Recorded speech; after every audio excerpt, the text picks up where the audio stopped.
Hello and welcome to Unlocking Possibilities, the podcast that will help you to transform your life and or your business from the inside out. I'll be bringing to you the best of NLP and cutting-edge neuroscience of your multiple brains. I'll be exploring how these transformational coaching modalities have the potential to change your life. And if you're interested in training to coach others in NLP or MBIT, then listen out for more information about my training courses and how you can become an accredited NLP and MBIT coach.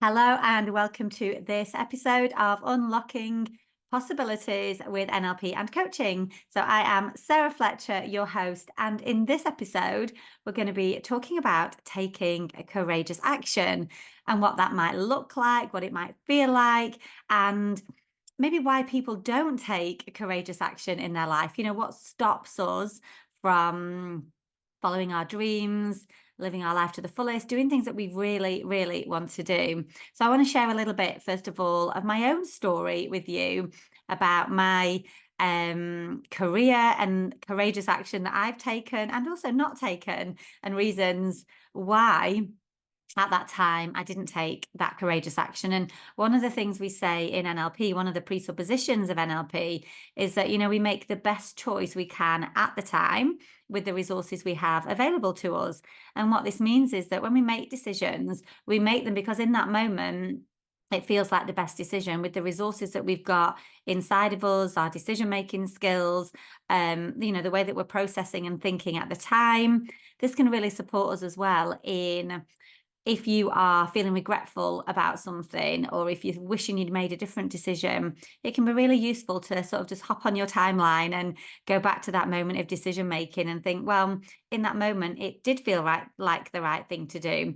Perhaps there was fear that was stopping you from, you know, making a courageous decision. Perhaps you had limiting beliefs. Perhaps you felt that you couldn't do something, or that you had an identity around not being able to achieve something or do something. Perhaps you were listening to other people and they were saying that you weren't able to do it, or they were putting their fears on you. So it can be really useful, first of all, to think about taking courageous action and making decisions from a place of knowing that whatever decisions you make, we do it from that place of doing the best we can with what we have at the time, with the resources we've got at that time. And that Maya Angelou quote of kind of, when we know better, we can do better. So we can take the learning from it to help us in making decisions for the future. So I'm going to rewind for you back to my early career in teaching. Back in 2002, when I'd first qualified as a teacher and I was teaching psychology A-level. I then went on to teach health and social care and the modules of sort of psychology for HE, for higher education, on a family support and wellbeing degree.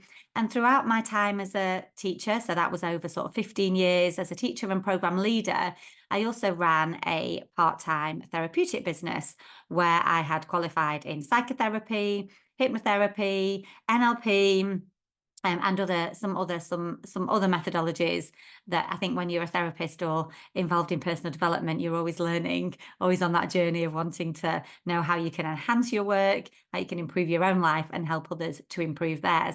So I ran my part-time business alongside my teaching career. And there were many reasons for that. I had a family of 3 children, was the sort of breadwinner in our family, and it was the right thing for me to do at that time, to have my teaching career, which I loved for many, many years, and have my business alongside that. In 2008, I did set up another business with a friend where we went into a school where children had been excluded.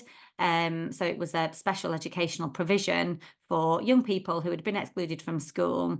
For whatever reason, the mainstream system wasn't supporting them or wasn't helping them, or perhaps they were just not engaged with that mainstream system. So we ran a project for emotional development, emotional regulation, confidence, supporting them to be engaged in the learning process.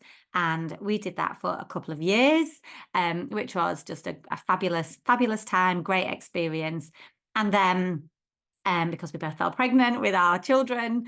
I ended up back working in college as a teacher, and my business partner carried on with her educational career as well. And that went on then until sort of 2016. So that was from 2010, 2000 up to 2016. And I'd always said that I wanted to be an NLP trainer. I'd learned NLP to support me in being the best teacher that I could be, to help me with my own mental health and well-being, and to bring it into, my teaching career, to help my learners engage with the learning process, to help them with their own self-belief and confidence. And I did a lot of, nurturing of of my students from a perspective of growing as a person, as well as teaching them the curriculum and the course that they were there to pass. So in 2016, I had decided that it was time that in fact, no, before that, actually, in about 2014, when I'd had a really difficult time in my teaching career, a student had been murdered, and there was just lots of things happening that hadn't aligned with my values, things in the place where I worked. My values weren't kind of being aligned with what was happening in the organization. Teaching at that time for me in that organization was quite a challenge. There were lots of things, lots more pressures. The job had changed dramatically since when I first started, and I think that happens for many of us in all sorts of careers. So I'd already started to think that I would think that I wanted to leave and set up my business fully and become an NLP trainer. But, and there is a but, however, like many of us, I was fearful of doing that. I didn't know what running a business full time was going to look like. I had some limiting beliefs around being able to run a business. Could I do it? Was I the kind of person who could earn money? What if I didn't earn the money that I did as a teacher? What if it failed? What if, all those self-doubt stories that we create and make up about ourselves?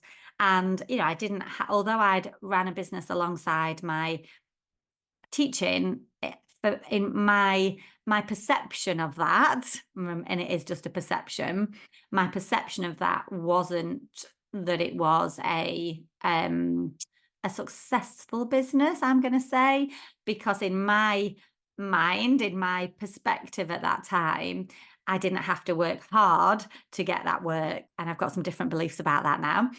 But at the time, I ran a very interesting pattern around you've got to work hard to be successful. And getting those clients every week wasn't a hard thing for me to do because I was part of an associate model for psychotherapy. So I had a limiting belief around, I'm not working hard to get those clients. So that can't really be me running a successful business because this is easy. I have different thoughts on that now.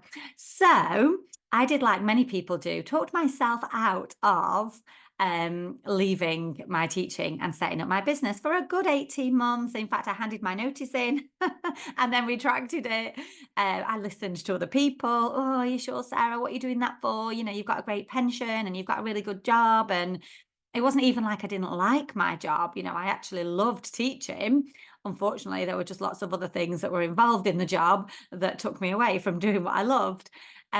So in 2016, a few things had happened personally and professionally. And I was like, no, I'm absolutely going to make that courageous decision and do it.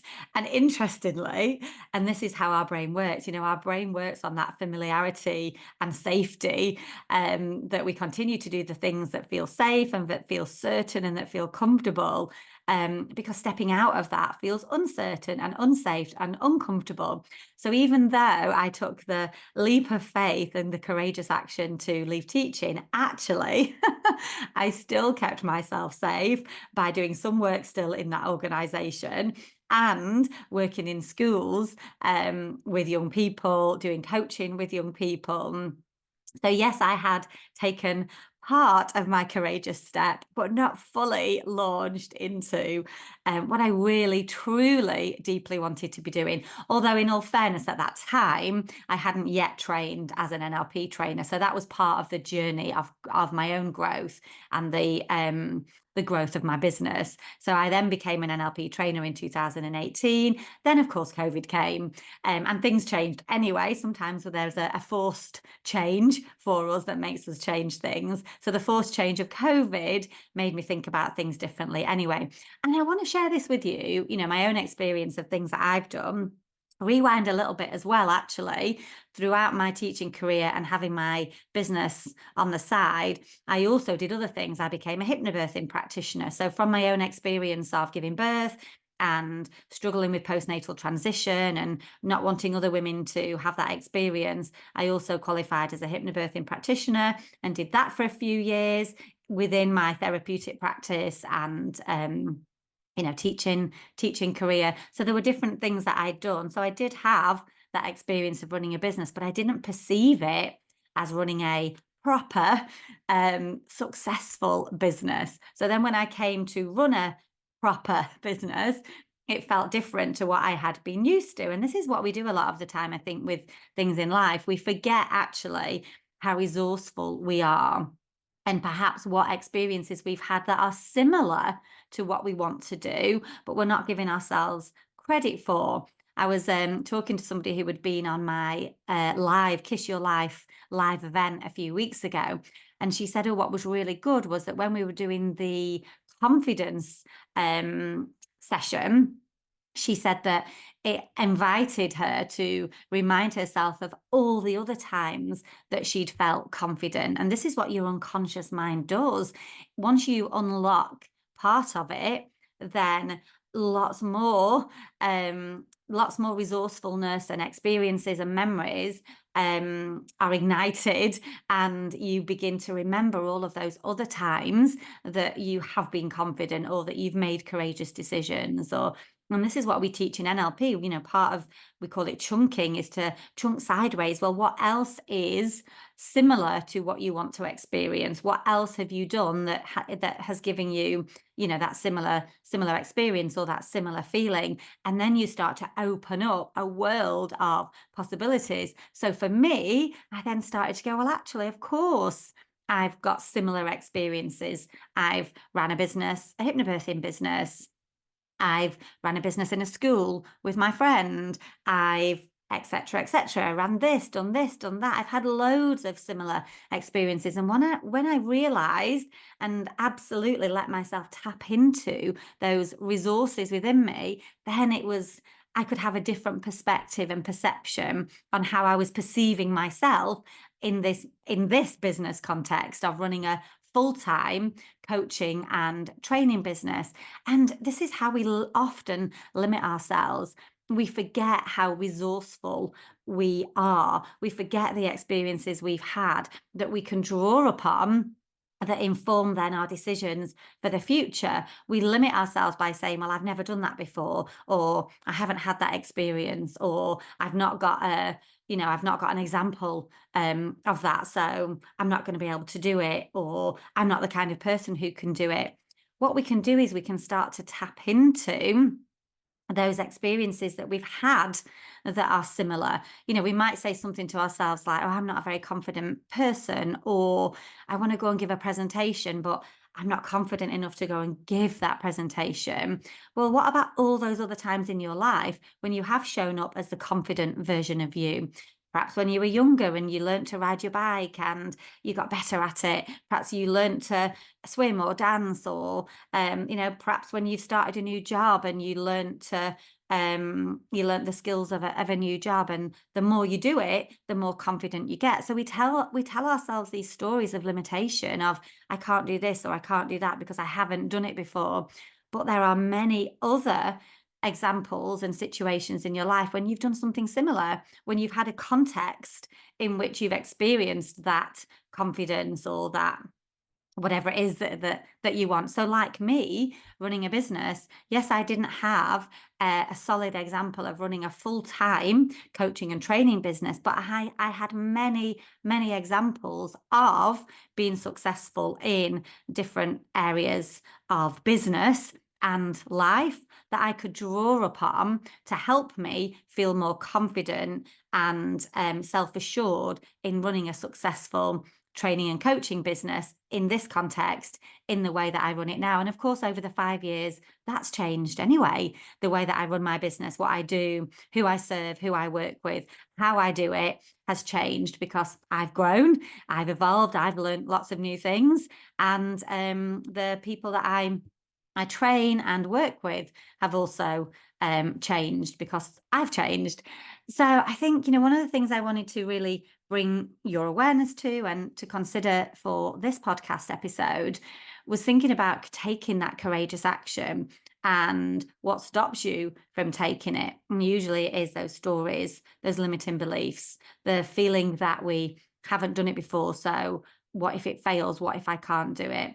And what can be a really useful thing to do is to tap into your already existing inner resources that are already there because you've had so many experiences. This is the power of your unconscious mind, the power of tapping into and harnessing your unconscious mind. You've got, however old you are, you've got all of those memories and experiences in your mind-body system that are waiting for you to unlock, tap into and unlock and bring to your conscious awareness. It's just a matter of doing that, of reminding yourself how incredibly resourceful you are. So anything that you've got going on in the here and now, any courageous decision that you want to make, think about all those times in the past when you've made courageous decisions.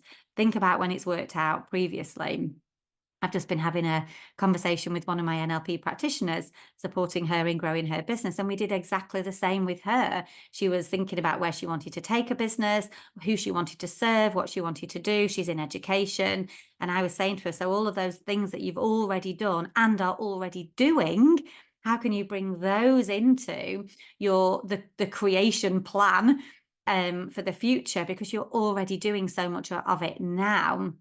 It's not necessarily about creating something even more, even though you can do that as well. You can have it all, you can do that as well. Think about what you've already got that you can use to support you in building what you want to build going forwards. So I just wanted to share a little bit of that with you in this episode, thinking about when you're taking that courageous action, when you're moving forward with things in your life. Yes, you're creating new things, and there is also so much that you've already experienced that you can bring into supporting you in the here and now to make that courageous decision. This is how we can, esteem ourselves positively and feel good about ourselves. It's like, oh yeah, I've done that in my life. I've done that. I've done that. It might be a different context, but it's still an example of being successful in something, being confident in something, achieving something that you wanted to achieve. A different context, same feeling, same maybe thought processes and attitude towards something. Maybe it was the same emotion that you experienced. All of that is already there in your mind-body system that you can tap into and bring into the here and now to help you make those courageous decisions in your life and move forwards with your goals and dreams and feel confident that you can achieve those goals and dreams. So I hope you enjoyed this episode. If you would like to know more of how NLP and how coaching can support you in building the life of your dreams, moving forward in your business, or moving forwards in your life, whatever that is that you're working on, then please do connect with me. Follow me on Instagram. You can download some freebies from the links in the show notes if you're listening to it on podcast, or if you're watching on YouTube, you can find the links in my show notes on YouTube. So I would love to connect with you, love to know how you are applying some of this in your life. Tag me on Instagram and things like that on socials, and I'll see you in the next episode.